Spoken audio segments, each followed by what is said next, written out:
Hello. Hello po sa mga kasisters natin dyang fresh. Ayan, kamusta po kayo lahat? Na-miss ko po kayo ng sobra.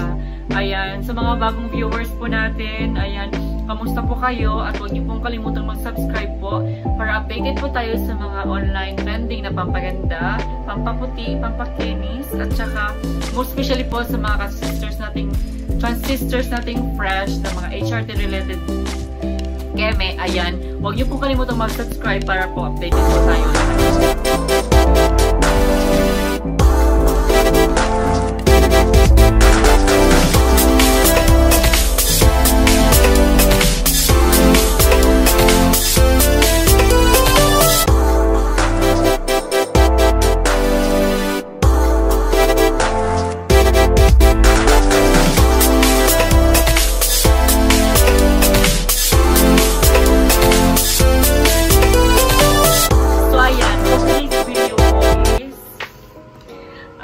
Bibigyan ko po ng review at feedback yung yung ginagamit natin as of the moment, which is nakaisang bottle na po tayo. Walang iba kundi charot. Taran! Ayan. Minoxidil po, 15% oil solution po ata siya. Oily solution. Parang hindi sure. Basta minoxidil 15% po, which is trending po ito ngayon online. Kasi ito po yung pinaka higher dose po ng minoxidil, which is 15%. Ayan. So, magkano bili natin ito? Nabili ko po siya sa halagang 850 peso po. Yes po, 850. Pero sa ngayon po, noon ko pa to binili po mga isang buwan na. Pero sa ngayon po, may parang bumaba na ito yung price nito. Ewan ko lang kung magkano na. Pero bumaba po siya yung price niya. At saka ayan, 850 po siya, tapos 15% solution, at saka good for 1 month siya. Nilista ko talaga kung hanggang kailan ko siya mauubos. Ayan. Paraan ng paggamit po, ayan. Nilalagay ko po siya every night bago po matulog. Tsaka every morning po pagkatapos maligo. Ayan. Apply lang siya ng small amount. Diyan sa mga gusto mong matubuan ng mga baby hairs. Ayan, dyan. Small amount lang po, just small drop lang pala. Tapos, massage ng konti. At pagkatapos, parang ipahid mo lang siya para ma-absorb siya. At saka, parang kahit na maliit lang yung lagay, ipahid siya parang ganyan at i-massage para ma-consume siya in just 1 month. Ayan. So, ayan yung result po niya is super ganda. Super na-amaze ako kasi tumubo talaga yung mga baby hairs. Ayan po, oh. Kung makikita nyo lang din kasi medyo yung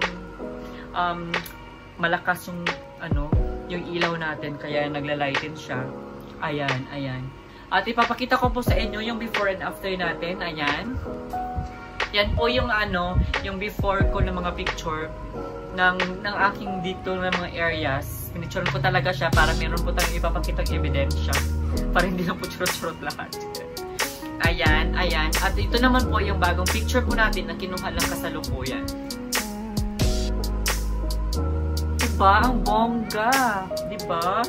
Super happy, super satisfied kasi sa halagang 850 peso na tubuan tayo ng baby hair at super na-amaze talaga ako at nasisiyahan kasi yan yung result sa atin. Ayan. For sure naman po siguro sa lahat ganyan din ang result kasi nga 15% na po siya kasi nga noon po ay hanggang 5 lang ata, 5, 7 to 10% lang. Pero ngayon super high dose nila which is yung 15% solution. So ayan, sobrang effective po niya ng minoxidil na to, 15% at saka hindi ako nagsisisi talaga.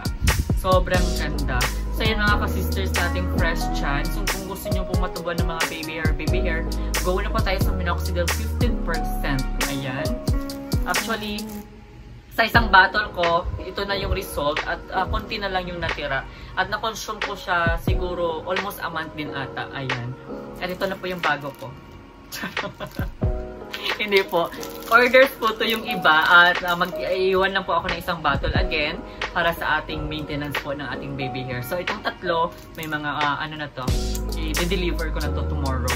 para sa mga orders din. Kasi tayo rin ang nagmo-model ng ating mga paninda para naman mapagkakatiwalaan yung mga results na ipapakita na natin sa mga customers. So, maniniwala na talaga sila na effective nga talaga. Hindi tayo gumagamit ng mga mga artista o sino-sino man. Tayo mismo yung model. So, ayan. Sa mga gusto mag-try, go na mga sisi. Marami dyan. Nabili ko ito sa Shopee, which is kilalang HRT seller. Kasi nga po, marami na pong beware po tayo sa mga fake products. Marami na pong lumalabas sa market nga po. Yun yung sabi nila. So, mag-ingat po tayo doon. Baka po makabili tayo ng fakes. Sayang naman, nakakasayang ng pera pag fake yung ating nabili. So, ayan. Sa mga trusted seller lang po tayo bumili nito. Ayan. Marami din sa Shopee. Just message lang kung magtatanong dyan kung sa mga interesado sa pagpapatubo ng baby hair. Ayan. Huwag nang magpatumpik-tumpik pa. Magtanong na. So, ayan mga ka-sisters nating fresh. Sana nakatulong po ako. Ayan, sa bago nating videos. Ayan. At abangan nyo po yung updated nating Barbie arms. Gagawan po natin ng review yan at feedback. So, ayan. Maraming salamat. Stay fresh po tayong lahat. At huwag pong kalimutang mag-subscribe. Sumunod po subscribers dyan.